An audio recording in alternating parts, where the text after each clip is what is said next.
Welcome to the Homeschool Together podcast.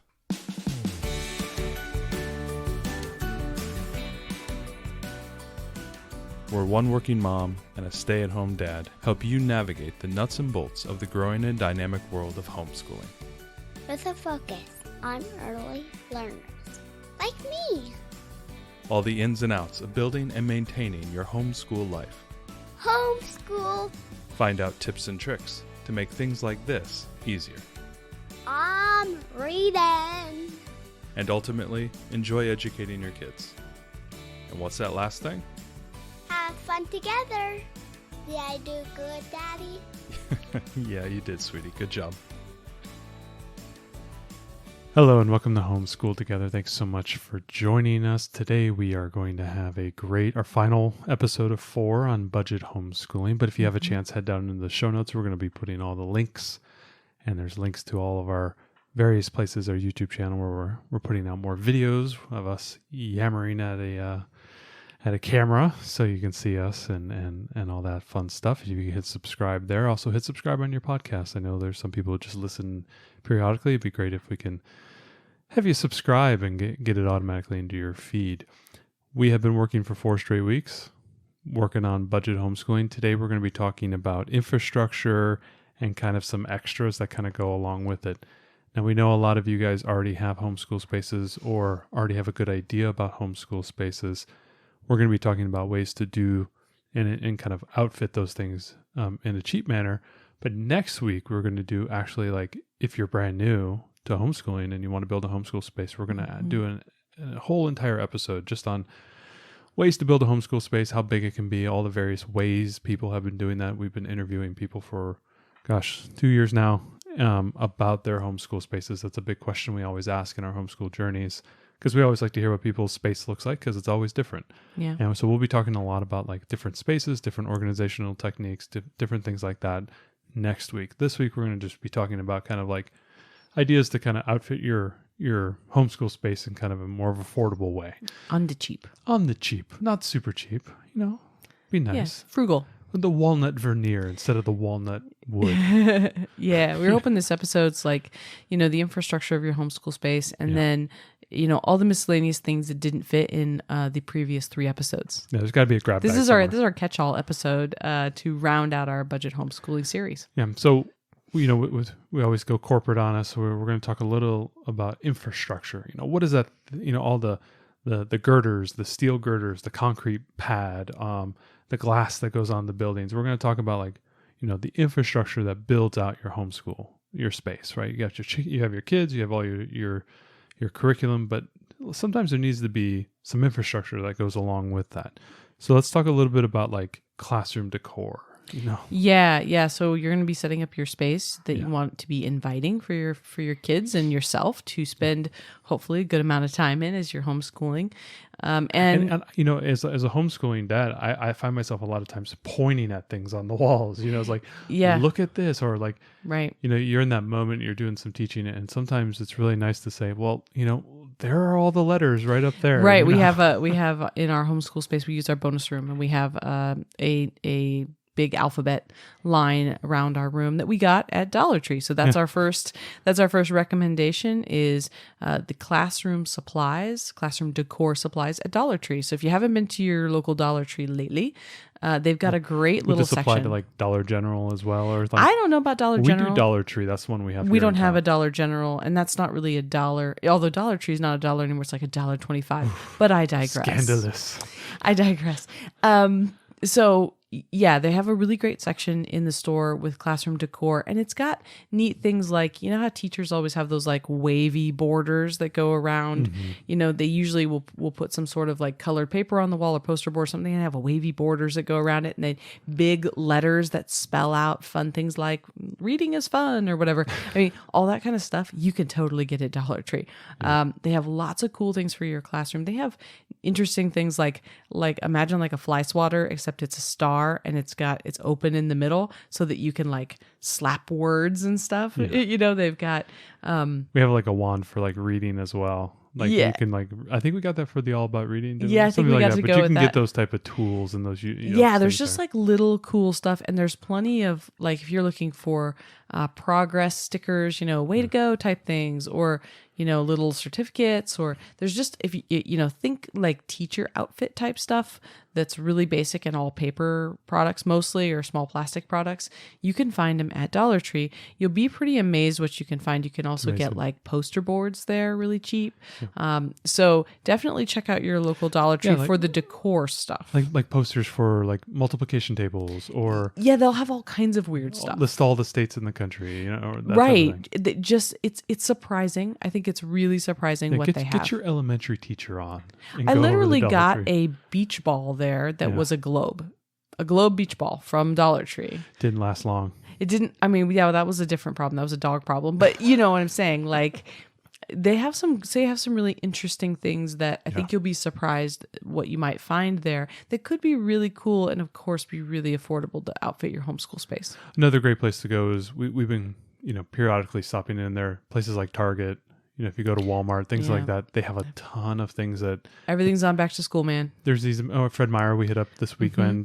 That's, here up in the Pacific Northwest. That's we were able to find a lot of really cool knick-knacky wall decor, organizational things, super cheap off. I think everything was like 50 or 60% off. Right. And pay attention, because schools are starting, and as schools start, then all that stuff's going to go on clearance. Super clearance. So it's going to go to the clearance aisle. It's going to go to your local, like if you have like a big box outlet stores or wherever buys like surplus stuff from these other stores, it's all going to go there soon. Yeah, it's funny, really pay attention. Our parent partnership doesn't start for another month, but some of these kids are starting, I think, next after Labor Day, right? Right after Labor Day, everybody starts. And so they're trying to get all that product out the door, and all of a sudden we're going to be super cheap in the last 2 weeks. Yeah, we're going to be able to snap it up. So that's a really good place to go. The other thing is you can really, you could buy a chart of all of the letters or something, or like $3 or $4 or whatever thing you want, whether it's shapes or whatever. You could also employ your children to help you make decor for your classroom. You get some poster boards from aforementioned Dollar Tree, or like they're really cheap at Walmart. You can just go get a couple of poster boards. You can, outline some things and have your kids help you make the posters for your classroom, rather than having to buy super expensive posters. And sometimes you might be trying to focus on things like, for example, we go all year round. So, in 3 or 4 weeks, it's not really the start of our year. We're just continuing on.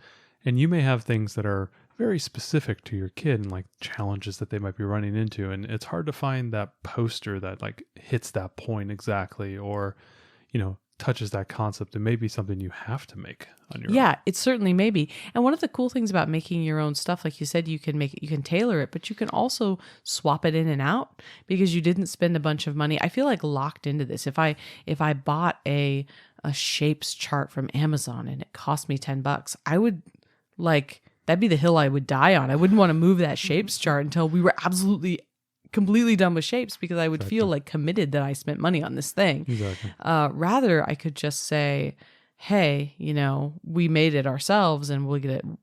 You can even flip the poster board over and do something else on the other side of it. And then you could change up your classroom. And I think that's something that people don't remember about creating their homeschool spaces, is that it's okay for things to move during the year. And if we can keep it cheap, it's easier to make changes with the seasons and stuff. If you want to, change it just like a classroom would. Of course, they have spring, they'll have fall, they'll do different decor things. You can do it too with your classroom, with your home class, if it's done affordably. Especially when you employ your learner to help make those things. Like, for example, if it's shapes, if you take your phone and you go and take pictures of those shapes and have them make that poster. I mean, it's an educational experience right there. You and can it's a way to solidify the learning. Mm-hmm. Yeah. And I love the idea of using both sides of the poster board and, reusing things and recycling. I mean, this is one of those, it's all about creativity things. Yeah, exactly. You see these like beautiful homeschool spaces on Pinterest. There was oftentimes a lot of creativity went into doing that affordably, rather than just having to plunk down all the money for it. So there's just one thing to look out for. So another place you'd like to look at is like kind of Craigslist, and kind of as an extension that's been taking over kind of the Craigslist market, which is the Facebook marketplace. Right. And this is talking about more like your larger items, like your furniture pieces for, table or chairs or desks. One thing to really watch out for, and this isn't the right time of year, so just log this in your brain for the end of the school year. But schools will start surplusing items at the end of the school year as they're preparing to get new things, or some schools will shut down, like preschools. We've had preschools in our local area that shut down, and they'll put out something on Facebook Marketplace or Craigslist saying, hey, we're shutting down this preschool and we're getting rid of all of our stuff. And that's a great location to go and pick up, desks and small chairs and things like that. Sometimes school districts will also surplus items, and you can get, I remember when I was a kid, I had an old desk from the school district that they surplus. I remember when we used to live back in Florida, we got a bunch of free stuff from, I think, the community college, like tables and chairs. Yep, and stuff they were like surplusing. Yeah. So you should really pay attention for things. Obviously, you can't just go out and buy it right when you need it. You have to wait for somebody to be offering that up, but that's something. And as an extension of that, your local Buy Nothing group, if you're not on Buy Nothing right now, or you don't know anything about Buy Nothing, I'll give you the quick primer. It's an idea, a movement to try to, reuse items within your local community. Yeah. And it's not within your town. It's more like neighborhood based. So there's a Buy Nothing group that we're a part of. And there's multiple in the town we're in, and our town's not that big because it's kind of sectioned off into different regions. The idea is that you offer something up for free, or somebody else does, and everything is $0, right? Mm-hmm. It's freely given, freely received. The groups have different rules, but basically that's it. There has been some great stuff. Is that where we got the play structure out back? The play structure. Remember one of the little houses? We got that. Yeah, we got a little some outdoor play stuff too. Yeah, it was like one of those little plastic kids houses. And we got the kitchen from that too, didn't we? No, the kitchen came from somewhere else, but we got the little Lego table from there. That's right, we got the Lego table. I've gotten all kinds of stuff. We got a bunch of books from Buy Nothing. Yep. I just today saw somebody posting a desk on Buy Nothing. So, really, if you're not a part of your local Buy Nothing, really check that out, because that's a great place to get furniture items when people are surplusing. And your homeschool space may have to be a little higgledy-piggledy, an amalgamation of different items for a little bit. Remember, you can always refinish furniture and stuff. So, if you don't have a lot of money and you need to set up a space, you need desks for your kids, things like that, really look at these resources and see what you can put together. And when you're done with whatever that is and you're ready to get something that matches more, you put it back on Buy Nothing and you give it to some other family and they can continue to use it. And the whole idea is that we just support our local community and don't throw so much stuff away. That's really absolutely. And I think a good point of that is that, there's a lot of wear and tear with young kids on this equipment, and a lot of this stuff is not going to last the test of time. Yeah, it's kind of nice to get it, used or free or whatever, because it's going to go through the ringer. It's so easy to just kind of sand something, resurface it, and paint it. Like we did that with the kitchen table thing that we did. We did that. We had this little tiny table and chairs that somebody gave us. Toddler level to chairs. Right, they were tiny, and but so well built that Mr. Matt can sit in those chairs. They are solidly built. They were like from the 80s. A coworker gave them to me. She was like, here I have this little tables and chairs, and they were just like a blonde wood. They weren't like wasn't anything special. Nothing special. We sanded them down. We painted them all multicolored, and we put a chalk top on it. Yeah, like the spray paint chalkboard. Yeah, and then we painted the chairs, and we did animal stencils all over the table. Cute, yeah. It turned out adorable. It was so cute. She had to take a picture. I showed her a picture of it. She was like, I want to send this to my mom so she can see what a great thing you did with this. So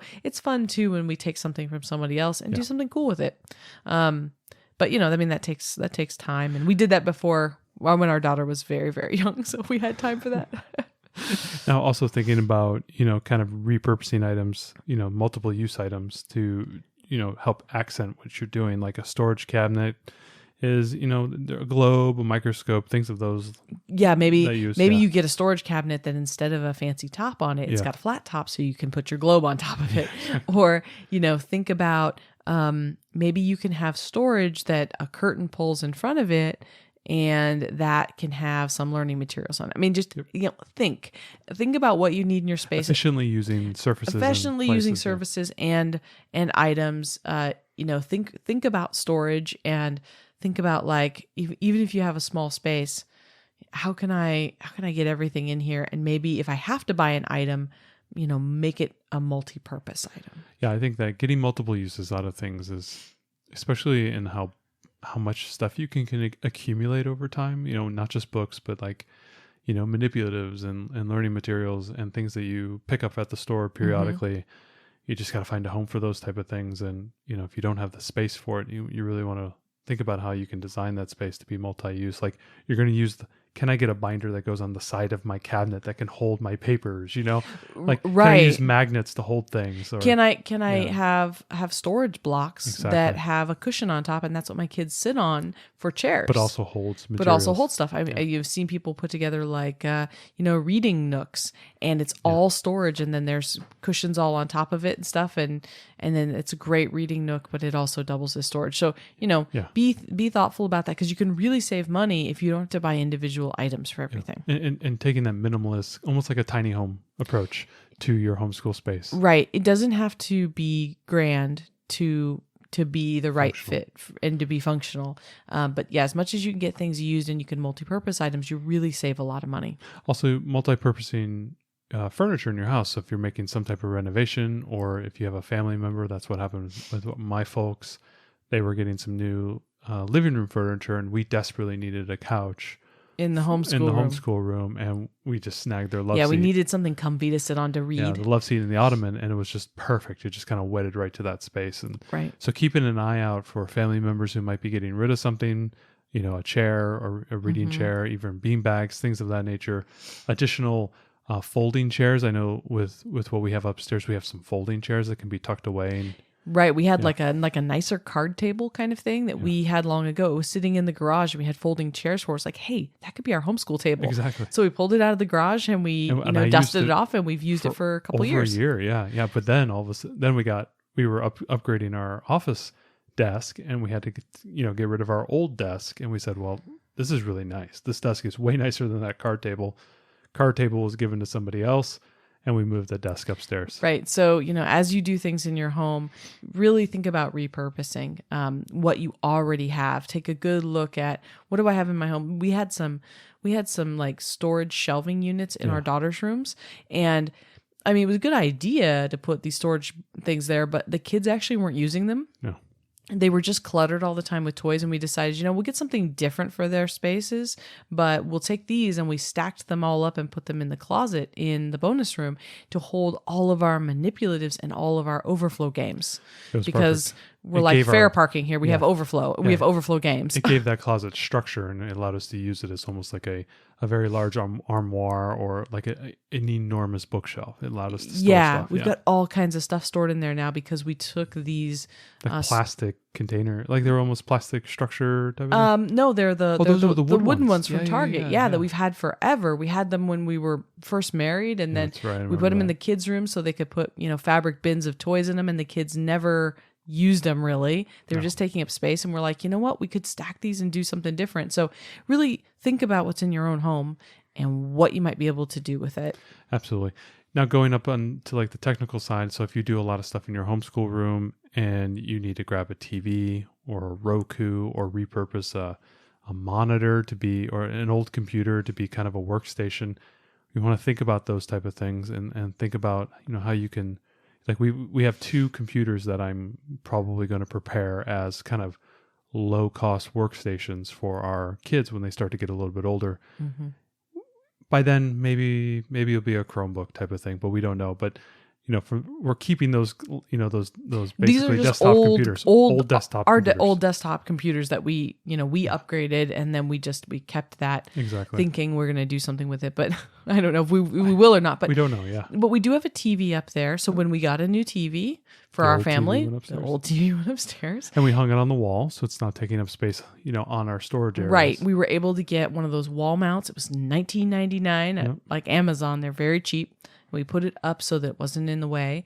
And then we were able to plug a, $25 Roku stick into the side of it. And that gives us, Netflix, YouTube,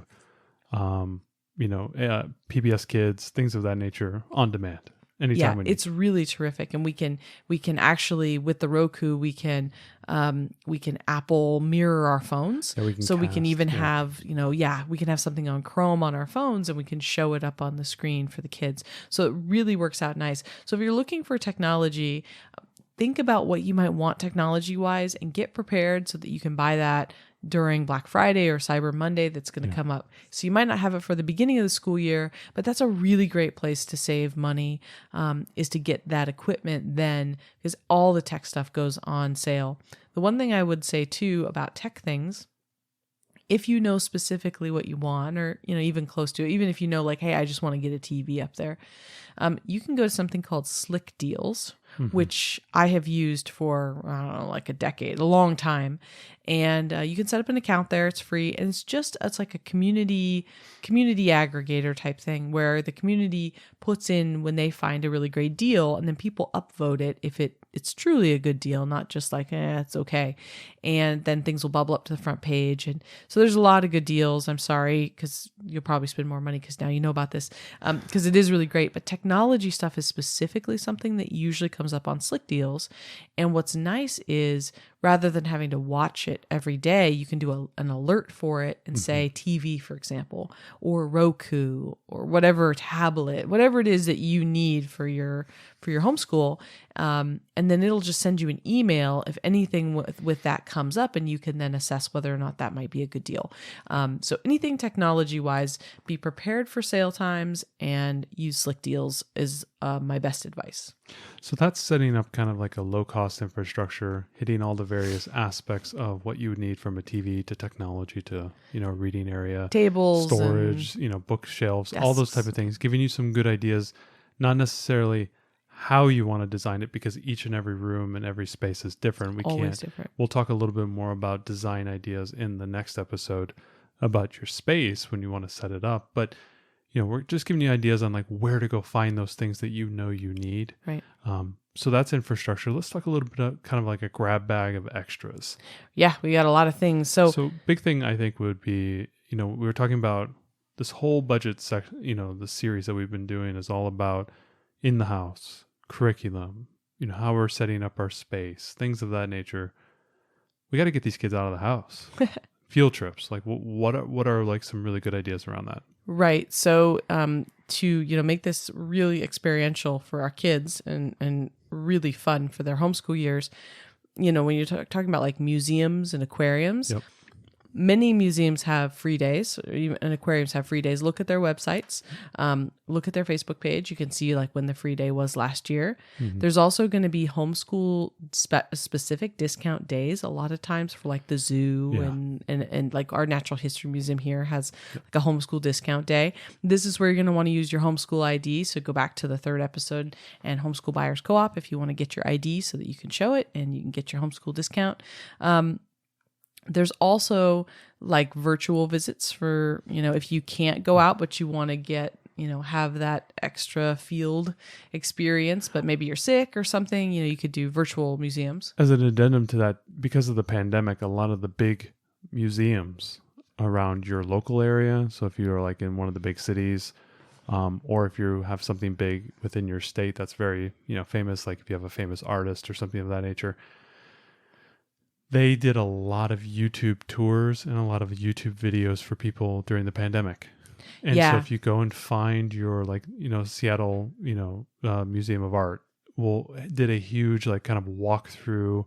Curators did presentations and they There's filmed some really it. Good stuff. There's some really great things, especially out of like the big museums in New York or Washington, D.C. Yeah, those ones that, maybe you don't live near and you want to get that experience. There were a ton of great virtual walkthroughs and a lot of great kind of like mini lessons about different styles of art or different artists. There's a ton of stuff that was created during the pandemic to help offset the fact that nobody was going to anything.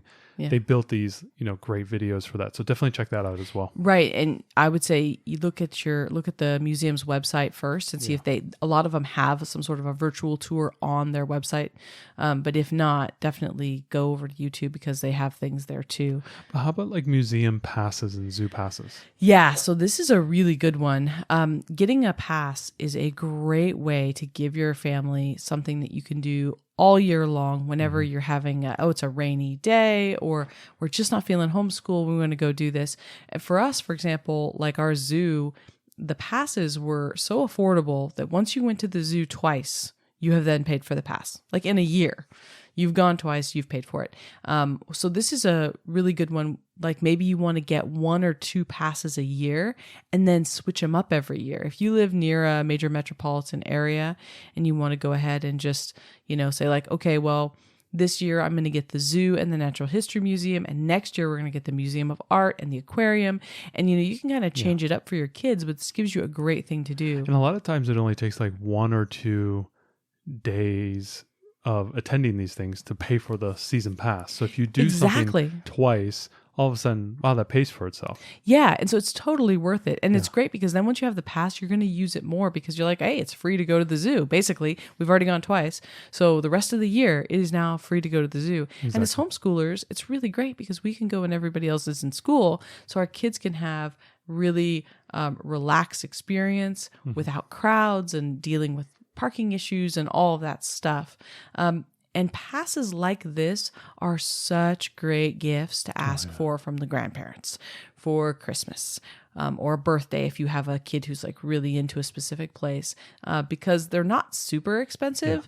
And it's like, I think that grandparents, especially, that not only do they love to support their grandkids' education, but giving a gift like that, they're giving a longevity gift. Like, they're going to be able to go to the zoo 10 times this year. And every time it's because I gave them this gift, right? So I think that it's great. It has a really good lasting impact. When you buy kids toys or something and you just don't even know if they're going to like play with them, at least if they give you passes, you have something you can go do. And it can work in both directions. So for example, there may be something in your hometown, say like a reptile museum or like a kangaroo zoo or something like off the wall like that. We had those in each of our towns. I'm not making any of those up. We live near both of those.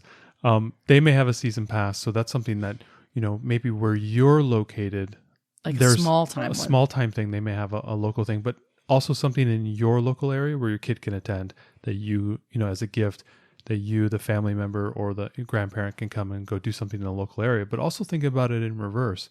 When those kids are going and staying with grandma and grandpa a couple times a year, maybe there's something in grandma and grandpa's area that they can get season passes to that they can then use when the kids are in that, when they're there for a couple days, or say you go on a long weekend and you go to, you go across state lines and you go see grandma and grandpa 4 times a year. Maybe there's a really cool,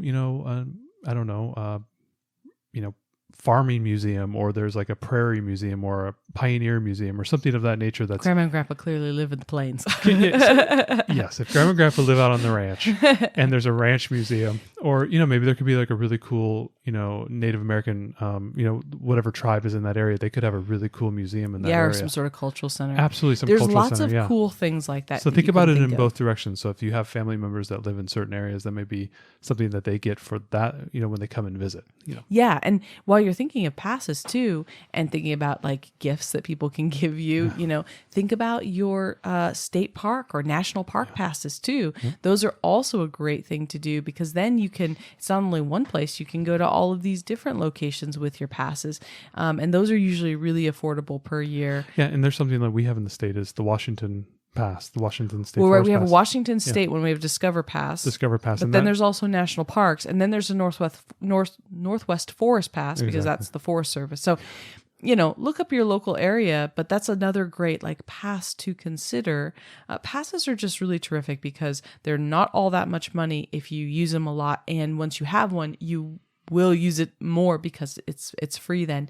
And if you switch them up year by year, then you always have something fresh to go do with your kids. Well, and going on top of that, because that's kind of outdoors, there may be some families or grandparents who enjoy going fishing, or they may need a pass to go do some type of activity like that. That again, that is another great pass to get. Right. So that like, hey, if your grandson's coming over, grandpa and grandma can go do some fly fishing on the river because grandpa bought the pass every year for Christmas. Right. Right. Yeah. There's just a lot of, think about those things that you can invest in and try out. Speaking of being outside, there are free national park days. There are free state park days, usually, I think, for us in Washington as well. So pay attention to those. You can go look on the websites for your local state parks or national parks and find out when their free days are. Those are a great opportunity to go and get out in nature and do something cool and different.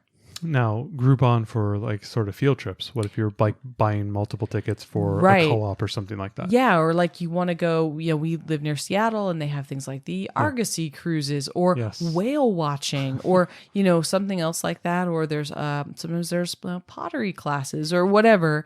You can oftentimes get a good deal on Groupon. So that's something that, it's funny. It sounds like, oh, that's so long ago because I haven't done that since before the pandemic. But we used to get some really great deals We on did. Groupon, especially things that are, activities to go out and do. There's usually a lot of that kind of stuff on And sometimes Groupon. it's maybe like what you said, like a little. We have these beautiful lakes, and we have a kind of a beautiful. The Puget Sound has these kind of boats that you can take out and see things.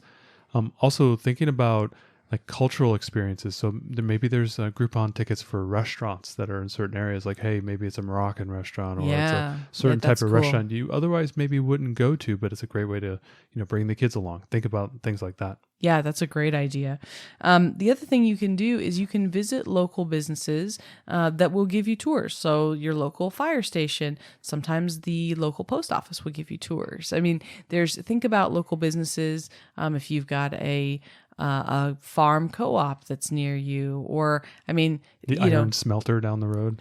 think about the various types of businesses. You can even some kids and stuff can even go on a tour of like a vineyard. Obviously, they can't drink wine, but they can learn about growing grapes. Exactly, And, yeah. there's lots of different opportunities. There's a lot of art centers and art museums where they may have like artists in residence, or there's Yeah. like galleries and things of that nature. And those are really cool things for you to be able to take your kids through and show them some more culture. I think the hard thing about those like free tours at local businesses is that they're not advertised. They might not even be on their website. This is one where you're going to have to look in your local community and go, my kid would love it if we could see XYZ. And then you have to call somebody and ask. I knew there was one group homeschoolers. They had like a homeschool co-op, I think. Yeah. And they called up their local grocery store. And the grocery store literally took them behind the scenes and showed the kids the deli and the bakery and how they stock the frozen food and how they accept truck deliveries. And it was all for free. So really, this one is going to take being a bit creative and reaching out into your community if you want to try to take your kids somewhere and do a free tour. Something that we have here in the local area in North Seattle area, and just on the south side of Everett, we have the Boeing manufacturing plant. Where That's really cool. They will take you on the Factory floor tour. in the factory tour, where it's, I think, the largest by volume building in the world, where they build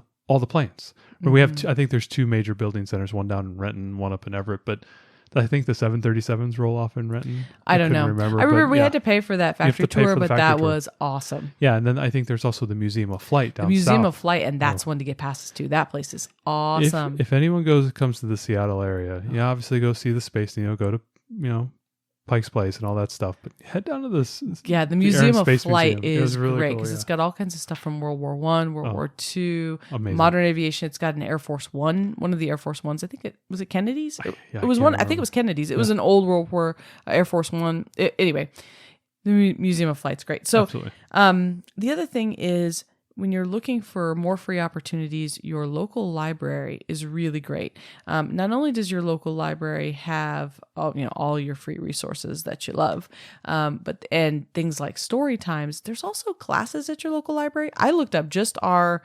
local Seattle library system has got Taekwondo classes Yep. and learning about hiking and building fairy houses and drawing and music. And some of those were even virtual, so you could attend them in person or do them virtually. I was kind of amazed at the breadth of classes that our library just has community classes for free for kids. It's really amazing how they do that. I know because as part of my writers group, I would go around and give talks to the greater area. I would go into the islands. I go south of the city. It's amazing service that they do. All you got to do is subscribe to their newsletter, whatever your local. Sometimes your local public library will have a newsletter where they will announce these things, and follow them on their social media accounts. So they will, update you on, who is giving a talk and where it will be. It's an amazing service. I was amazed. They bring a lot of experts in Yeah. to do. And what's really cool is that these people are, it's not like the library doesn't go out and find these people. These are people who are coming to the library saying, I'd like to use the public space to give a talk on this thing that I'm an expert Yeah. in. It's a really cool way to kind of learn about something new. Yeah, teach something for free. Our local library has an events page, and you can go down and select your branch. It'll tell you everything that's going on for the next few months.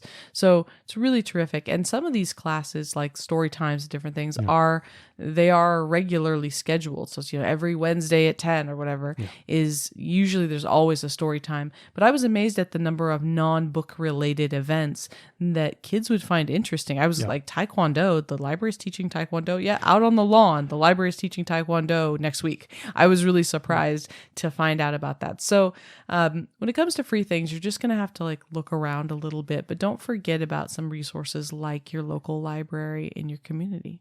Absolutely.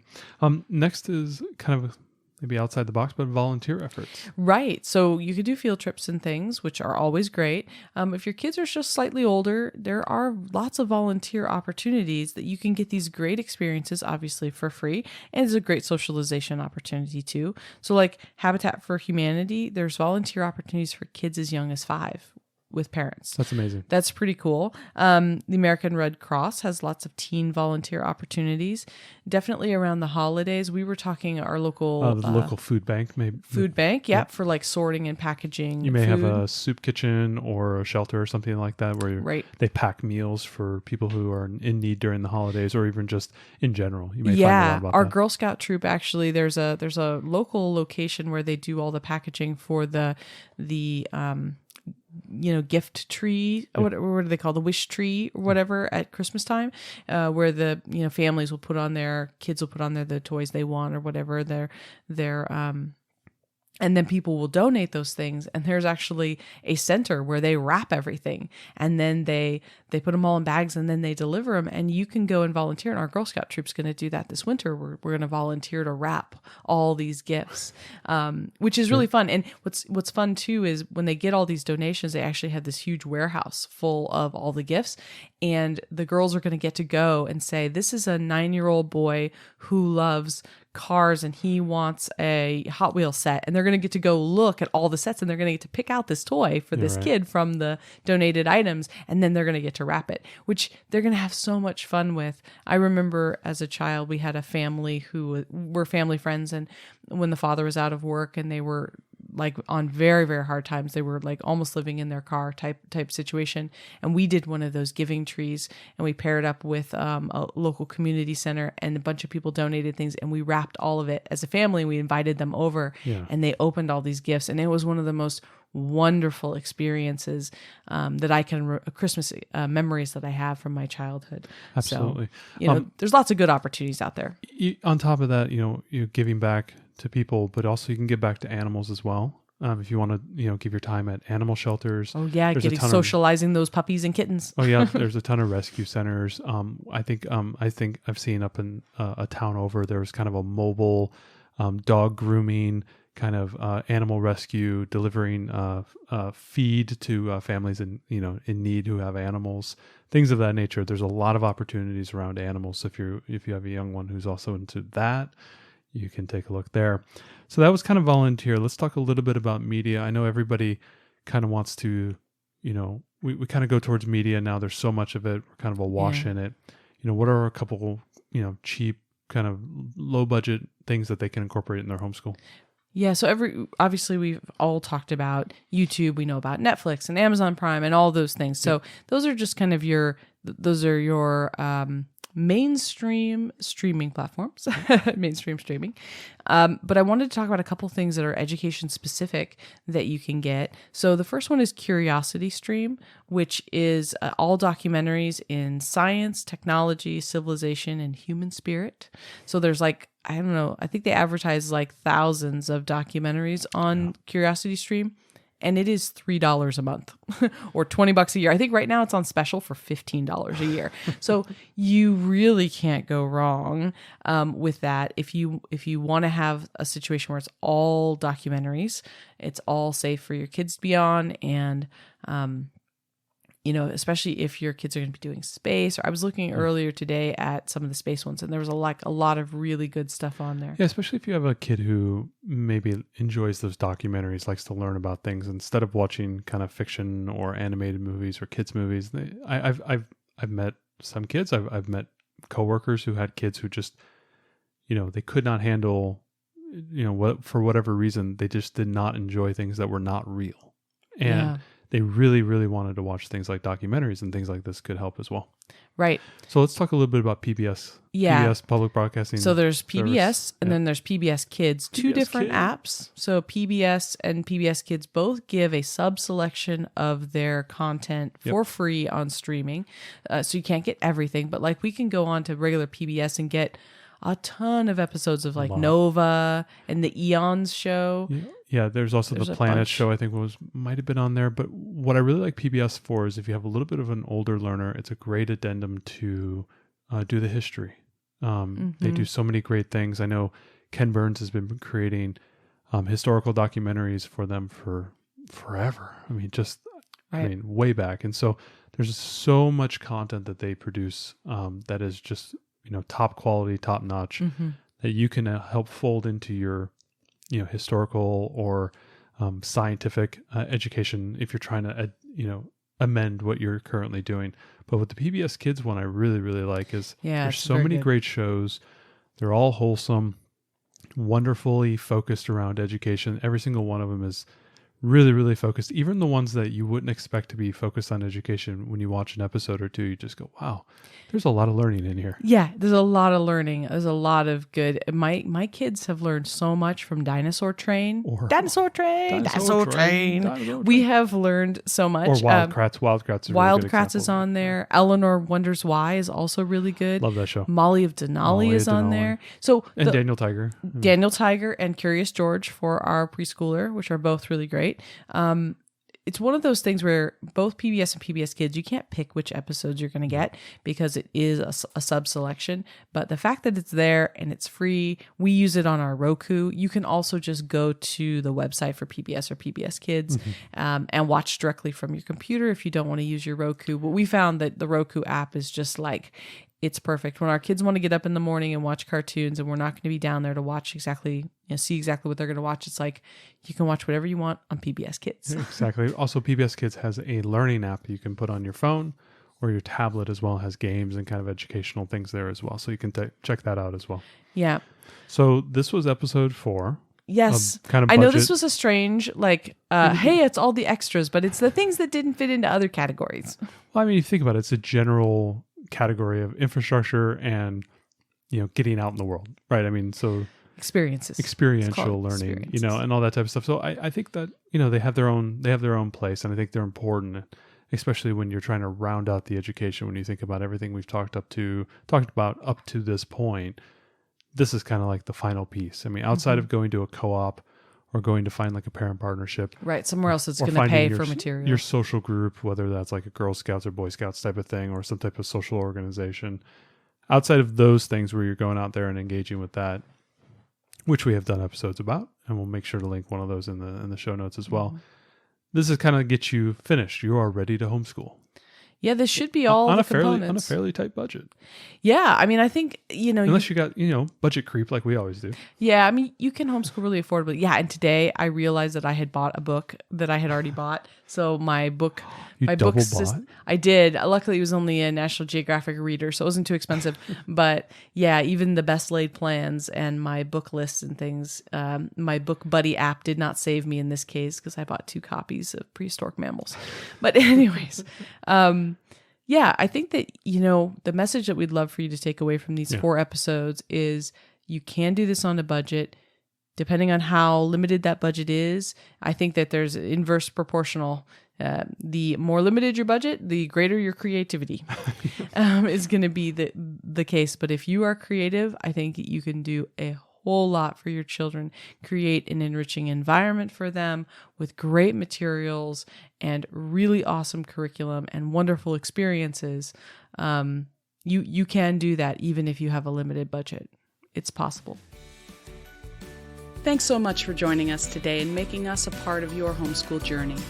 Please engage with us on social media. Join our Homeschool Together podcast group on Facebook and find us at Homeschool Together Podcast on Instagram. We'd love to hear your feedback, questions, and recommendations. Until next time. Happy homeschooling!